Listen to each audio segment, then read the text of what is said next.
Hello, and welcome to the fourth and final week of the Thrive Five. I'm Amy Daniels, your Greenspring community dietitian. This week is about what comes next, how to move forward from here and stay successful long term.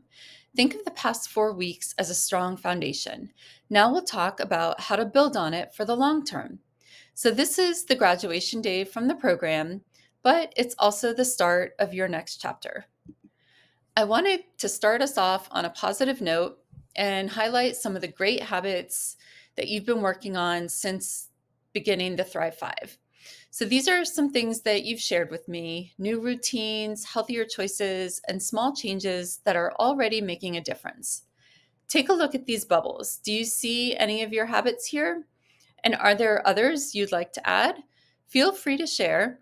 Sometimes one person's idea can spark inspiration for someone else. These 5 weeks have given you a strong foundation, but they're really just the beginning. Success comes from long term patterns, not quick fixes. And health is so much more than just the number on the scale. Even if your weight hasn't changed much, you might already have noticed that you have fewer cravings, better energy, better sleep. So these are signs that your foundation is working. That's why I had you check your Thrive 5 weekly scorecard each week. So, how do we move forward from here? Let's take a look at the big picture. When you're going on a long trip, do you like to look at the full map before you start? Most of us want to know where we're headed, the steps along the way, and what the destination looks like. That's what I'd like to show you next, your healthy lifestyle roadmap. This is an example of what a roadmap might look like on a long-term weight management plan. We start with the foundation. So the basics like balanced meals, eating meals at regular times, protein at each meal, hydration, good sleep, managing stress. So these create a strong starting point. The next stage is about structure. So this is where you add consistency by paying attention to portion sizes, planning your meals, and starting some tracking like logging your food, water, or portions. So the focus here is getting organized and building awareness. After that comes the maintenance phase. So once your routines are in place, this stage is about accountability and self-monitoring. That might mean weighing in once a week or checking in with a provider or an accountability partner. Or maybe it means you'll be reviewing your food journal to look for patterns. The goal here is to catch small slips early and make adjustments before they become bigger setbacks. And finally, we have the thriving stage. This stage is all about the mindset needed for long term change. So, practicing self compassion, celebrating non scale wins, and knowing how to handle obstacles and setbacks. Now let's make this roadmap personal. You each have a worksheet called your Healthy Lifestyle Roadmap. This is where you'll take what we just talked about and apply it to your own journey. Here's how it works. Circle the stage that feels closest to where you are right now. Then, under that stage, write one habit you're already practicing and one habit you'd like to try next. Each stage can have more than one action step, but the goal isn't necessarily to do them all.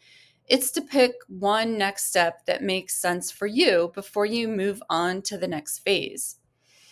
When you finish, you'll have a snapshot of your progress and a simple next step to keep you moving forward. Think of it as a personal guide that you can come back to when you want to check in or need direction. So, the roadmap gives us a way to think about progress by going step by step through our weight management plan. But what does it look like when people not only lose weight, but actually keep it off long term? Researchers have studied people who are successful losers or maintainers, and they've found some common habits. Let's take a look at those habits because they can give us a real world picture of how the roadmap works in practice. So, the National Weight Control Registry studied over 11,000 people who have maintained at least a 30-pound weight loss for 1 or more years. And these are 5 things a lot of those people have in common. So, number one, they eat a high carb diet that emphasizes smart carbs. So, the fruits, whole grains, vegetables, and other high fiber foods that we talked about in week 3. However, they do include some sweets. Number two, they're conscious of calories. They know that calories count no matter which eating plan they're following. And they aim for consistency, not perfection. Number three, they eat breakfast. So 8 out of 10 of these people eat breakfast every day. Number four, they self monitor. So 78% of them weigh themselves at least once a week. And they return to food journaling when they start to gain weight back. And number five, they move every day. So they engage in a lot of physical activity every day. Walking is the number one activity, and they watch less than 10 hours of TV per week. You've been using the Addition First Goal Tracker to focus on individual habits, and that's been a helpful way to get started. Now that you've built that foundation, it may be useful to move toward a more holistic health tracker. So, one that looks at food, movement, water, and self care together. In your packet, I have provided you with a copy of this holistic journal page to get you started. However, I want to point out that if you've already been tracking in detail for a long time, this might also be a good time to try a lighter approach. Maybe just track protein or write down the meals that are different from your usual routine. This can make your maintenance phase less burdensome. And if you ever feel off track, you can always return to more detailed tracking for a little while to reset. The goal isn't perfection, it's simply noticing patterns and learning from them. Before we move on from self monitoring, I want to point out one of the biggest mindset shifts that help people stay on track, and that is avoiding all or nothing thinking. Day-to-day life isn't always predictable. Some days you can give more effort and other days less effort. So that's where this wheel of effort comes in. So instead of thinking I'm either on my plan or I'm off, I want you to picture your effort as a dial. So on tough days, you might be at a level 1, and that still counts. On average days, you might be at a level 3, and on your best days, you may hit level 5. The important thing is the dial never goes to 0. Each level builds on the one before it, and you can use this idea for nutrition, movement, and self-care. I'll show you examples next. Let's take a look at an example of using the wheel of effort to think about our food goals. On the screen is an image of your handout on the wheel of effort. Take a look at the top section for food. Here's an example of how this section might be filled out for food goals. At level 1 on the wheel, you're doing the minimum. So maybe you're drinking a glass of water with all your meals. At level 3, you're drinking a glass of water with all your meals and you're adding balanced meals.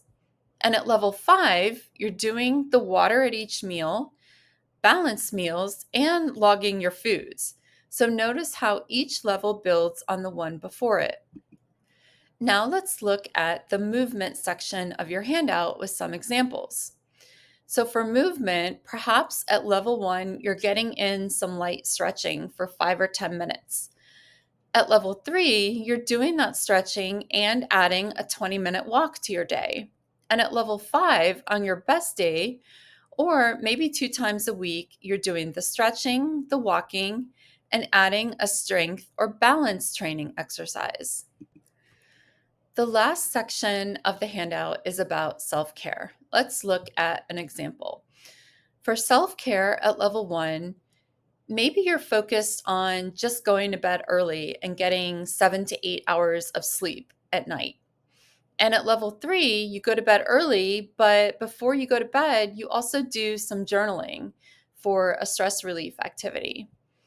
And at level 5, maybe you add a mindfulness practice to your day, like meditation, in addition to that early bedtime and journaling. The idea is the same, even a level 1 day matters, and you can dial your effort up or down depending on the day. So, for the worksheet, your job is to fill in what your effort looks like at level 1, level 3, and level 5 for food, movement, and self care. Remember, there are no right or wrong answers. This is like a contract with yourself. Think about what's realistic for you on a tough day, what you can do on an average day, and what your best effort looks like. You don't have to share this with anyone, it's just for you. The idea is to have a plan you can lean on when life feels unpredictable, so you're never at zero. So the wheel shows us that even small effort counts, but to really live that out, we need to practice self compassion, being kind to ourselves when things don't go perfectly. Self compassion means treating yourself with kindness when you slip instead of giving up. One slip doesn't erase your progress, it's just one moment. There has been some interesting research about self compassion. One study showed that self compassion is linked with greater motivation and resilience after setbacks. Other studies have shown that people who respond to setbacks with self compassion are more consistent with exercise and healthy eating compared to those who use self criticism. Finally, studies about stress have shown that self criticism raises cortisol, that stress hormone, and your stress levels, which makes it harder to regulate eating and stick with habits. So if you slip, talk to yourself like you talk to a friend. Be kind and encouraging, and use those slip ups as opportunities to learn. So, being compassionate with ourselves helps, but we also need to recognize the mental roadblocks that can trip us up. Let's look at some common ones and how to get past them.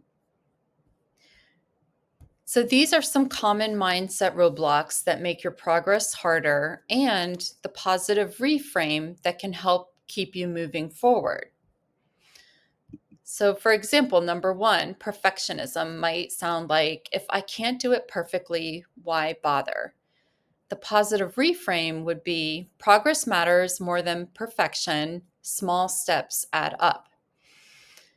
The next roadblock would be negative self talk. It might sound like, I always fail at this, so why bother? The positive reframe might be, I've made progress before and I can take the next step again. Or you could pause and look for one thing that you are doing well and acknowledge that. The next one might be a scale only focus. So this might be the type of thinking that if the number doesn't move on the scale, nothing is working. The positive reframe would be non scale wins count too. So energy, sleep, and lower stress levels matter.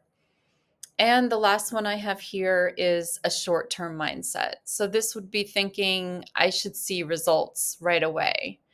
And the positive reframe is lasting change takes time. Steady progress is what sticks.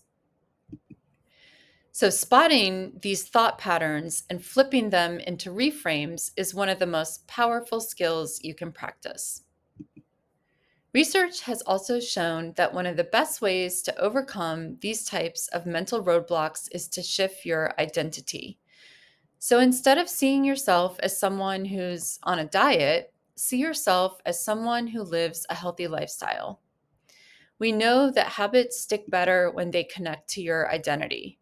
Instead of saying, I need to walk, say, I am the kind of person who takes care of myself with a daily walk. That shift makes it part of who you are, not just something that you do. So once you start to see yourself as someone who makes healthy choices, the next question is, what's one small habit that can anchor that identity? We call these keystone habits. They are small actions that make other healthy choices easier to follow because they pull other healthy behaviors along with them. For example, starting the day with protein doesn't just give you energy. It also helps you make better choices at lunch and reduces evening snacking. Carrying a water bottle with you keeps you hydrated, but also staying hydrated and drinking water regularly makes it easier to recognize true hunger versus thirst. A short walk after meals not only adds movement, it can reduce cravings for sweets and help with portion control at the next meal. And a simple bedtime routine supports good sleep, which in turn makes it easier to manage stress, stay active, and keep balanced meals on track. These keystone habits act like anchors. They pull other Thrive 5 habits along with them. So think about which one can be your keystone habit.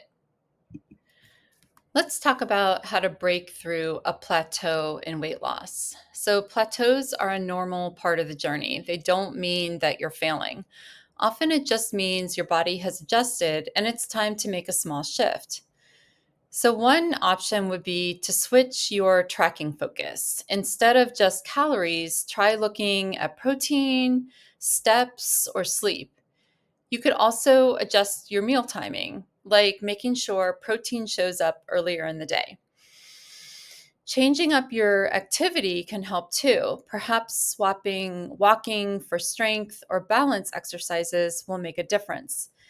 And don't forget to check your liquid calories and extras like creamers, dressings, or snacks that add up without notice. If your motivation feels low, the 5 minute rule can be powerful as well.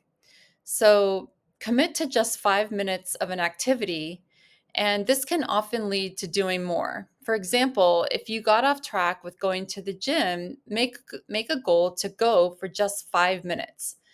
Again, you might end up doing more, but even the 5 minutes counts and will get you back on track. And sometimes the plateau isn't about food or exercise at all, but about stress and sleep. So it may be time to look carefully at those levels and see what you can do to manage them better. And finally, it can help to shift your metric of success. Instead of only watching the scale, notice your other wins: energy, stamina, or consistency. Or even take a maintenance pause. Hold steady for a few weeks, give your body time to reset, and then start fresh. A plateau is part of the process, and with a small shift, you'll keep moving forward. Another important piece of long term success is celebrating your wins. Too often, we only notice what we didn't do instead of rewarding the effort that we did put in. Celebrating helps keep motivation high and makes healthy habits more enjoyable. And rewards don't have to involve food. Here are some simple non food ideas. Buy yourself a new journal, water bottle, or even a kitchen tool. Treat yourself to fresh flowers or a plant for your home. Schedule a relaxing bath with candles. Download a new audiobook or playlist. Or plan a fun outing like a walk in the park or a local event. These small celebrations reinforce your progress and remind you that healthy living is about more than just the scale, it's about quality of life. Celebrating wins is important, but so is planning for the hard days. Let's wrap up by talking about relapse prevention. So, how to get back on track when life throws you a curveball. Setbacks are normal, and one slip doesn't erase your progress. What matters is how you respond. So think ahead about what could trigger a slip and have a plan ready. For some people, that means redoing your wheel of effort or returning to your holistic journal tracking and keeping more detailed intake and movement records for a few weeks. It can also help to have a simple reset ritual. So something small that signals you're back on track, like planning for tomorrow's breakfast, taking a short walk, or drinking a glass of water. These little actions can be your sign to step back into your healthy routines. And don't forget to lean on your support system, whether that's a friend, family member, or provider. The most important thing is to have a relapse plan. That way, when the time comes, You'll already know what to do, and that makes it so much easier to get back on track. In fact, when I work with clients, I encourage them to actually write out their relapse plan as an exercise because putting it down on paper makes it real and gives you something to return to when you need it. I've included a relapse prevention form in your packet. So these are the 5 key takeaways I want you to remember from the Thrive 5.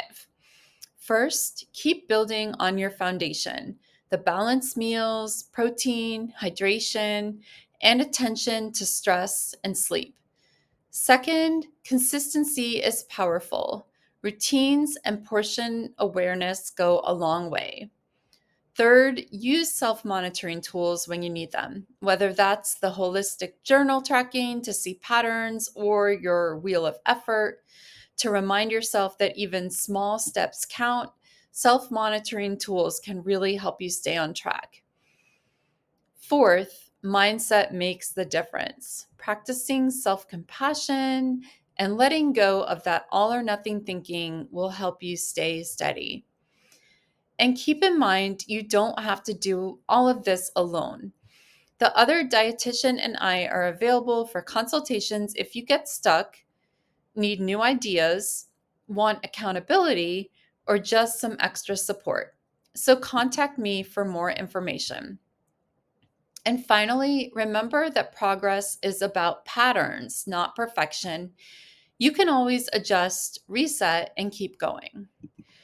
Your support tools for week 5 include the roadmap worksheet, the holistic food journal page, the wheel of effort worksheet, a list of non-food rewards for inspiration, and a relapse prevention plan worksheet. Before we finish, I'd appreciate it if you could take a few minutes to complete the short feedback survey. Your comments will help me see what was most helpful and what I can improve for future programs.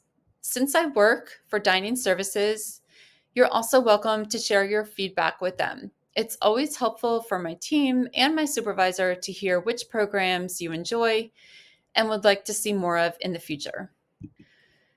Thank you for joining me for the Thrive 5 workshop, and congratulations on making it through the program. You've built a solid foundation, so keep going. You've got this. And I'd like to end with this quote from James Clear in his book, Atomic Habits. Changes that seem small and unimportant at first will compound and turn into remarkable results if you're willing to stick with them over time. Thank you so much.